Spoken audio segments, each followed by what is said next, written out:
ज्ञान केंद्र है यहाँ और विस्तार लोगों और किसानों के बीच में काफ़ी सारी जगह पे ऐसा देखा जा रहा है जी कि जहाँ पे लोगों को पता ही नहीं है जी कि जाले में इस तरह की संस्था जो है अवस्थित है और यहाँ पे इस तरह के काम हो रहे हैं। किसानों को आप किस तरह से अपील करेंगे जो कि अगर वो किसी भी तरीके, जैसे कि आपने समस्या को लेकर बताया, अभी प्रशिक्षण को लेकर बताया, लगातार किसान अगर बात करें तो बिहार या पूरे देश की बात करें तो किसान जो है, किसान प्रदेश देश है ये, लेकिन किसानों की स्थिति लगातार जो है गुणवत्ता खेती नहीं होने के कारण, खेती जो है समय पे नहीं होने के कारण, सरकार की योजना समय पे नहीं पहुंचने के कारण काफ़ी सारी समस्या हम लोग भी लगातार देखते रहते हैं।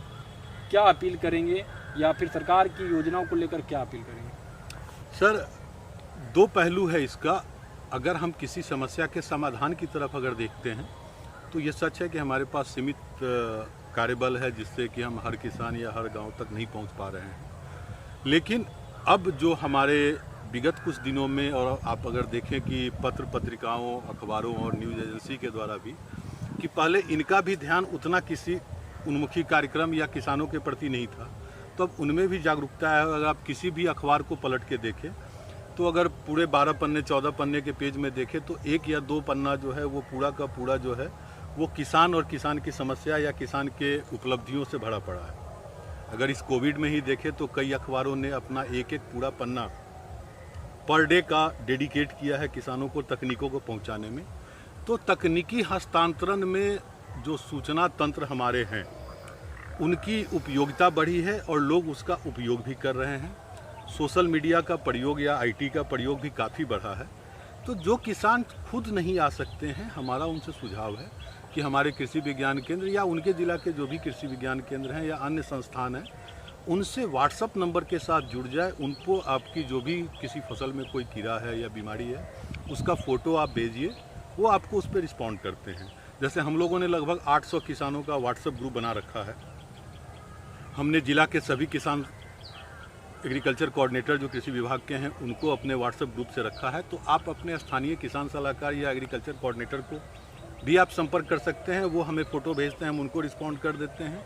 आप डायरेक्ट भी हमको अप्रोच कर सकते हैं, हमसे बात कर लीजिए, अपना फ़ोटो भेजिए, हम उस पर दवा का नाम दे देंगे या ज़रूरत है तो आपसे चर्चा करके भी उसको करेंगे। अगर किसी क्षेत्र विशेष में अधिक समस्या आ रही है, 10-20 किसानों के खेतों में उस तरह की समस्या दिख रही है, तो यकीनन हमारे वैज्ञानिक जाके भी वहाँ पे देखेंगे।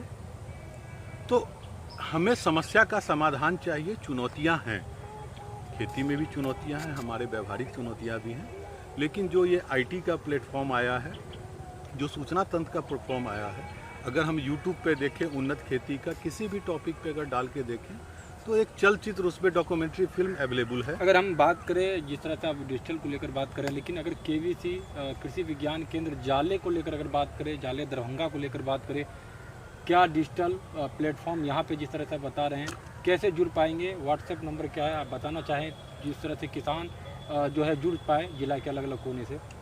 देखिए, हमारा जो मोबाइल नंबर है उस मोबाइल नंबर पे आप फ़ोन करके आप कनेक्ट हो सकते हैं, कोई दिक्कत नहीं है उसमें। आप व्हाट्सएप पे मैसेज भेजिए, हम आपको अलग अलग जो फार्मर समूह बना रखे हैं, हमने लगभग हर ब्लॉक के भी कुछ चयनित किसानों का समूह बनाया है, या जो भी किसान हमारे किसी भी गतिविधि में शामिल हो जाते हैं उनका हम व्हाट्सएप नंबर इसमें ऐड कर लेते हैं।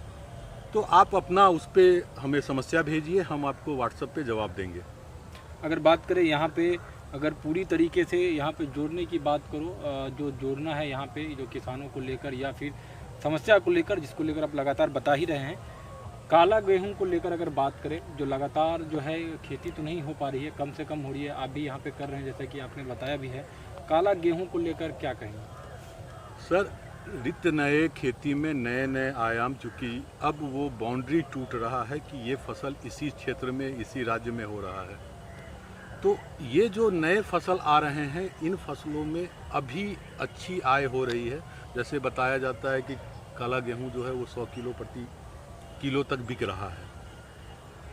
हमने अभी एज सच अपने यहाँ बहुत कुछ इस पे अनुसंधान करके बहुत कुछ नहीं पाया है, लेकिन छोटे स्तर पे इसको भी करके, और जो हमारा सब्जी का, जो हमारा भारत सरकार की प्रधानमंत्री का महत्वाकांक्षी योजना है किसानों को आय दोगुना करने के लिए, तो जो हम पारंपरिक विधि से धान और गेहूं की खेती कर रहे हैं उससे इतर हमें नए फसलों का चयन, और जो फसल कर रहे हैं उसमें गुणवत्ता युक्त तकनीकों का समावेश अगर हम गेहूं की ही बात करें तो गेहूं की बुआई में हमारी लागत लगभग 2000 के आसपास जुताई में लग जाती है। अगर हम जीरो टीले से करते हैं तो लगभग 1 एकड़ में 700 रुपये की लागत आती है, तो हमारा ये 1300 रुपया बच जाता है। साथ में जो हमारी गेहूं की धान कटनी और गेहूं के बीच में जो 5-7 दिन का एक्स्ट्रा समय लगता है, जो अप्रैल में कटाई के टाइम में बारिश होने के साथ परेशानी होती है, वो हमारा बच जाता है। अगर धान में हम सीधी बुआई धान की, जिसको DSR कहते हैं, अगर उस विधि को लेते हैं तो हमारा रबी का फसल समय से हो जाता है। तो हमें जागरूक होने की ज़रूरत है और हमें ये देखना है कि हम क्या कर रहे हैं, उसमें क्या छोटा छोटा इंटरवेंशन कर दें। अगर हम गेहूं की सिंचाई कर रहे हैं तो हल्की सिंचाई करें, 2 बार कर दें, तो हमें उसका उपज का, अगर हमारे पास खेती कर रहे हैं, हमको मिट्टी जांच एक बार करा ही लेनी चाहिए, क्योंकि हम वर्षों से उसी तरह का 100, 120, 80 किलो नाइट्रोजन दिए जा रहे हैं। हमको उसकी ज़रूरत है क्या?